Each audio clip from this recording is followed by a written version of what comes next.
پاکستان اور I am F کے درمیان معاہدے کا باقاعدہ اعلان جلد متوقع۔ پاکستان اور آئی ایم ایف میں پیٹرولیم مصنوعات پر ہر ماہ 5 روپے فی لیٹر لیوی لگانے پر اتفاق۔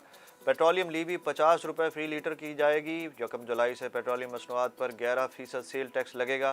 ٹیکس وصولی کا ہدف 45 ارب، جی ایس ٹی کی مد میں وصولی کا ہدف 292 ارب، انکم ٹیکس کی مد میں وصولی کا ہدف 55 ارب روپے ہوگا۔ قومی سلامتی کی پارلیمانی کمیٹی کے ان کیمرہ اجلاس میں پی ٹی آئی کے شاہ محمود قریشی اور شیخ رشید احمد بھی مدعو۔ اجلاس آج دن 3 بجے وزیر اعظم ہاؤس میں ہوگا۔ عسکری حکام قومی سلامتی کے امور پر بریفنگ دیں گے۔ ٹی ٹی پی سے مذاکرات پر شرکاء کو اعتماد میں لیا جائے گا۔ افغانستان کی صورتحال پر کمیٹی کو بریفنگ دی جائے گی۔ حکومتی اتحادی جماعتوں کے سربراہان اجلاس میں مدعو۔ بلاول بھٹو کا بے نظیر بھٹو کی سالگرہ پر جلسے سے خطاب، کہا عمران خان اور ان کی اہلیہ کو کرپشن کا جواب دینا ہوگا۔ عمران خان نے توشہ خانہ خالی کر دیا، آج آزاد گھوم رہا ہے، اس سے حساب لینا چاہیے۔ شہباز شریف اور ان کی ٹیم نے پاکستان کو دیوالیہ ہونے سے بچایا۔ بلاول بھٹو کے مطابق فیٹف میں پاکستان پر 2 ایف آئی آر تھیں، ایک منی لانڈرنگ، دوسری ٹیرر فائنینسنگ پر تھی۔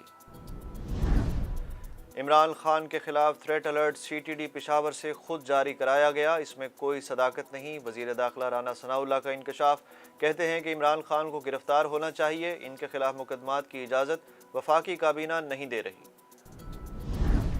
900 کنال سرکاری اراضی کا جعلی انتقال، عثمان بزدار کے بھائی اور رشتہ داروں کی گرفتاری کے لیے اینٹی کرپشن کے چھاپے۔ ڈیرہ غازی خان اور توسہ میں عثمان بزدار کے گھروں پر چھاپے مارے گئے۔ اوورسیز پاکستانیوں کا شہباز حکومت پر بھرپور اعتماد، یومیہ ترسیل زر کا نیا ریکارڈ بنا دیا۔ روشن ڈیجیٹل اکاؤنٹ میں ایک دن میں 5 کروڑ 70 لاکھ ڈالر جمع۔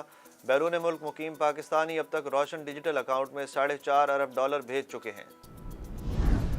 کورونا کیسز پھر سے بڑھنے لگے، 24 گھنٹوں کے دوران کورونا کیسز کی شرح 1.53% ریکارڈ، 204 نئے کیس رپورٹ، کوئی جانی نقصان نہ ہوا، 66 مریضوں کی حالت تشویشناک۔